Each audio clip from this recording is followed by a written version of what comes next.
नमस्कार, आपका स्वागत है मेरे यूट्यूब चैनल आर के स्मार्ट स्टडी पर।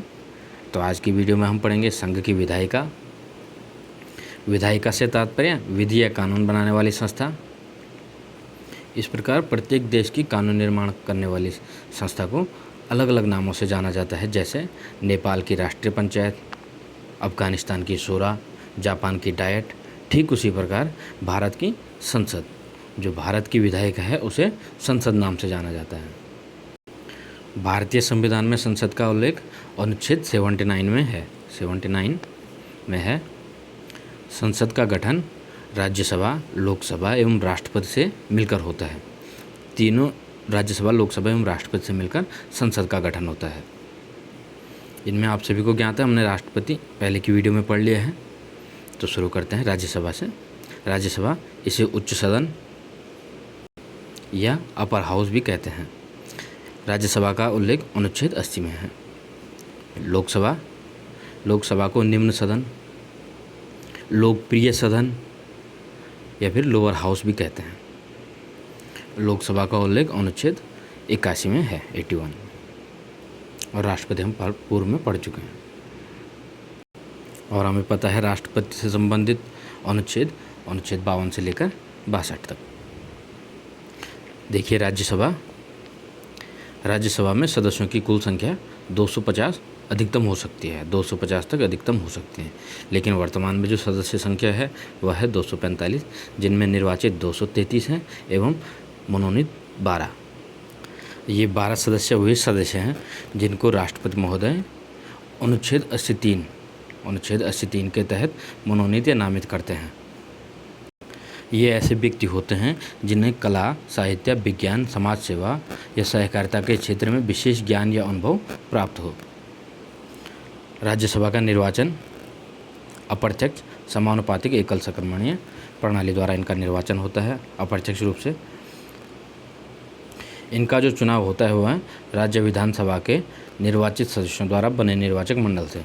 जिस राज्य से ये निर्वाचित होंगे उस राज्य के विधानसभा के निर्वाचित सदस्यों द्वारा बने निर्वाचक मंडल से इनका चुनाव होता है।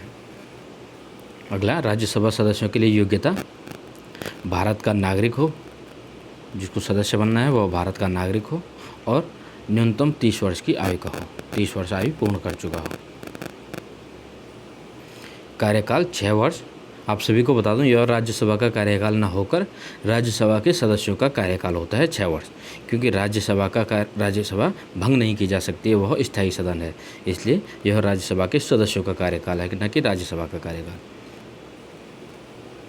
प्रत्येक दूसरे वर्ष 1/3 सदस्यों का कार्यकाल समाप्त हो जाता है और इतने ही सदस्य पुनः निर्वाचित होते हैं, इसलिए इसे स्थायी सदन कहते हैं। इसे भंग नहीं किया जा सकता।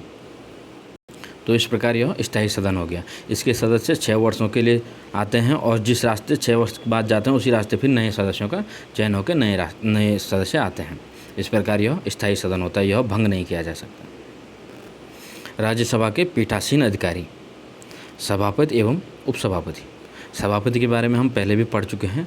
राज्यसभा के सभापति भारत के उपराष्ट्रपति, पदेन सभापति उपराष्ट्रपति होते हैं, जबकि उपसभापति का चयन राज्यसभा के सदस्यों द्वारा ही राज्यसभा के किसी एक सदस्य का किया जाता है। आप सभी को बता दूं, हमने जो अनुसूचियाँ पढ़ी है, अनुसूची 4 में राज्यसभा में सीटों का आवंटन है और जिसका आधार जनसंख्या आधारित होता है, अर्थात राज्यसभा में प्रतिनिधित्व जनसंख्या के आधार पर होता है, राज्यों की जनसंख्या के आधार पर। जिस प्रकार जनसंख्या के आधार से उत्तराखंड में राज्यसभा सदस्यों की संख्या 3 है एवं उत्तर प्रदेश में 31 है, यह जनसंख्या आधारित है। अगला है लोकसभा। लोकसभा में अधिकतम सदस्य संख्या 550 हो सकती है, जिनमें से 530 राज्यों से एवं 20 केंद्र शासित प्रदेशों से। वर्तमान में संख्या 530 राज्यों से एवं 13 केंद्र शासित प्रदेशों से है। आप सभी को याद दिला दूं, वर्ष 2020 तक राष्ट्रपति लोकसभा में 2 एंग्लो इंडियन का मनोनीत करते थे, लेकिन 2020 के बाद वह व्यवस्था भी समाप्त है। तो तब लोकसभा सदस्यों की कुल संख्या, अधिकतम संख्या 552 हो जाती थी, लेकिन वर्तमान में 2 एंग्लो इंडियन का जो व्यवस्था है मनोनीत करने की वह समाप्त है। तो कुल अधिकतम संख्या 550 है। लोकसभा सदस्यों का निर्वाचन प्रत्यक्ष एवं वयस्क मताधिकार के आधार पर, प्रत्यक्ष इनको वोट दिया जाता है। योग्यता, पहला भारत का नागरिक हो, अर्थात जिसे लोकसभा सदस्य बनना है वह भारत का नागरिक हो, और दूसरा वह न्यूनतम आयु 25 वर्ष हो या 25 वर्ष की आयु पूर्ण कर चुका हो। तो यह ध्यान रखने योग्य है कि राज्यसभा में 30 वर्ष, क्योंकि वह अपर हाउस है, और लोअर हाउस में 25 वर्ष, यह परीक्षा में पूछा जाता है। लोकसभा का कार्यकाल 5 वर्ष का होता है, और इससे पहले भी यह विघटित की जा सकती है। लोकसभा के पीठासीन अधिकारी, अध्यक्ष जिन्हें स्पीकर कहकर बुलाते हैं, या फिर उपाध्यक्ष डिप्टी स्पीकर।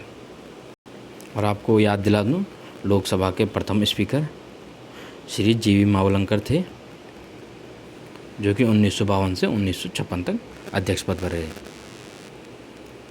इसके अतिरिक्त आपने एक नाम सुना होगा, प्रोटेम स्पीकर। तो आपको बता दूं, प्रोटेम स्पीकर राष्ट्रपति सदस्यों में से किसी एक का चयन करते हैं। जब नई लोकसभा का गठन होता है तब की बात है, जब नई लोकसभा का गठन होता है, राष्ट्रपति सदस्यों में से किसी एक का नियुक्त करते हैं, जो कि नई लोकसभा के अध्यक्ष के चुनाव संपन्न करवाता है, और इसके बाद यह प्रोटेम स्पीकर का पद स्वतः ही समाप्त हो जाता है। Pro tem speaker. जो लोकसभा और राज्यसभा के सदस्य संयुक्त रूप से इन्हें सांसद कहते हैं, सभी सांसद हैं।